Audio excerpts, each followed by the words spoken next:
Hi, this is Mrs. Rhodes, and these are the notes from the Anglo-Saxon period that we're getting ready to study in English 4 this year.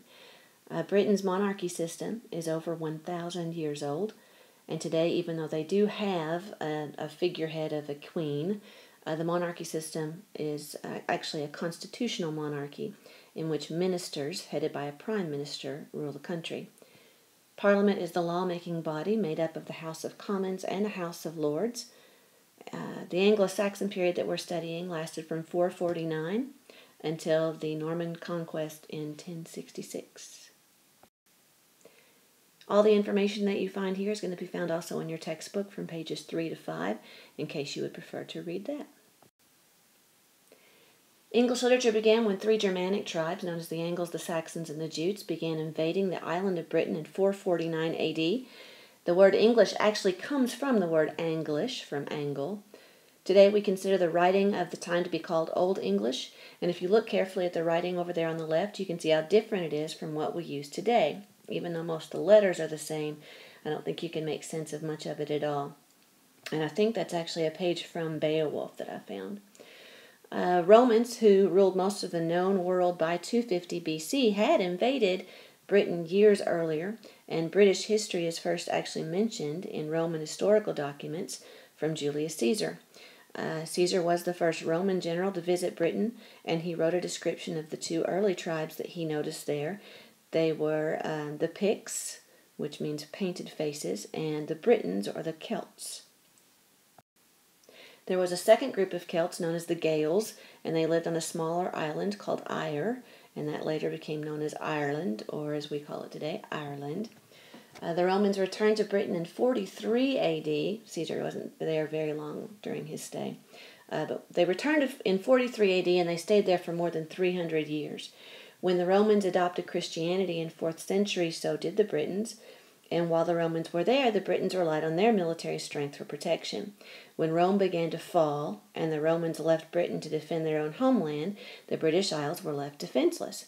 And so Britain became an easy prey to the invaders, and thus when the Angles and the Saxons and Jutes invaded, even though Britain's King Arthur did win a few battles, he and his men were pushed from the central portion of the island to various other locations. A lot of the fleeing Britons moved to Wales. You can see over on the picture to the right, Wales on the side of Britain there. Some traveled to northern Britain, taking a new name called Scotia, and they call that now Scotland. And in Wales and Ireland and Scotland, the Celtic language flourished, as did Christianity. The picture on the left is from the Book of Kells. And in Ireland, there were Celtic monks who created one of the most beautiful early Bible manuscripts, and it was known as the Book of Kells. The book is now located in Trinity College in Dublin, Ireland, and I've actually seen it. It's pretty amazing. They turn one page, I think, every few days, but it's very well protected, and it's a beautiful old piece of literature. The Angles and the Saxons and Jutes were seafaring warriors. They often fought amongst themselves, and they had short life expectancies and a bleak, gloomy outlook on life. They referred to one's fate as weird. I think that's how that's pronounced, and it was considered to be unavoidable. The warriors believed that all roads led to death, so they were pretty pessimistic. Eventually, once they settled on land and became more of an agricultural society, their lives were more settled, and by the end of the 7th century, Christianity had also become pretty popular, and that was another firm peacekeeping force. Christianity, as you know, also helped establish education as well. The first English literature was passed on through word of mouth. You've studied that before. It's called oral tradition. Traveling minstrels, known as shopes, S-C-O-P-S, sang and recited stories to their audiences. They memorized the oral literature and passed it on through the generations. The earliest English story poem to come down to us is about a hero named Beowulf. Beowulf means a bear. Though the seafarers led rough and unhappy lives, they did believe that one could attain a degree of immortality by winning fame for heroic deeds in their lifetimes. Courage was the most important virtue for one of these heroes, and loyalty to one's lord was important, as was wisdom in making decisions and in guiding others. Boasting was heroic, and physical strength was crucial. So we're going to see, I think, pretty obviously that the idea of a hero today might not always seem the exact same as they would have thought so at the time, because the heroes were very boastful, very forward, very cocky, I guess, as opposed to a silent confidence, I think, that we kind of appreciate more today. The anonymous author of Beowulf was obviously Christian, and the story contains a lot of references to the Bible and a lot of expressions of deep religious faith that we'll cover as we read. Bede was the person who preserved the lines of a religious poet named Caedmon, and Caedmon is the first English poet we know by name.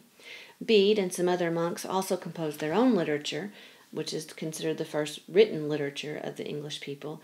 Bede's Ecclesiastical History of the English People offers a remarkably complete picture of early Anglo-Saxon life.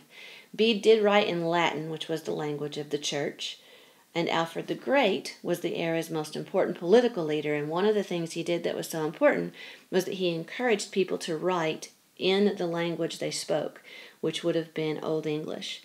And most of the people couldn't read and write in Latin. That was the language of the church. It was the language of the educated, and there were so few educated people at that point.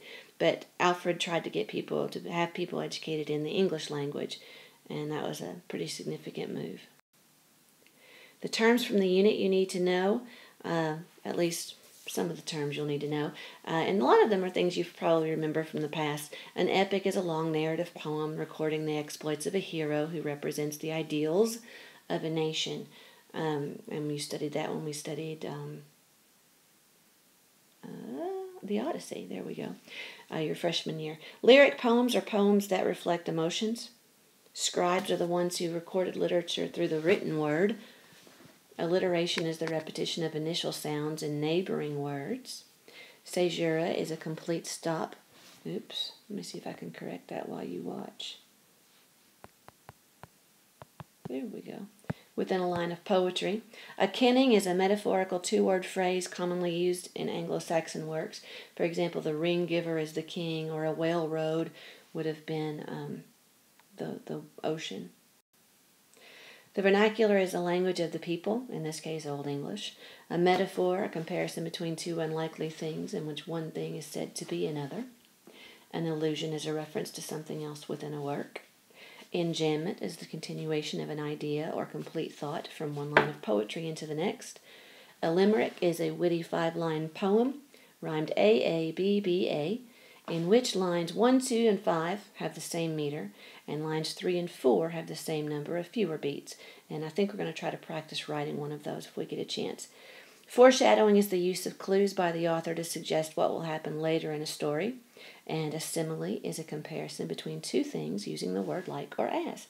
And there we go. Hope you enjoyed your first tutorial on Explain Everything. Good luck.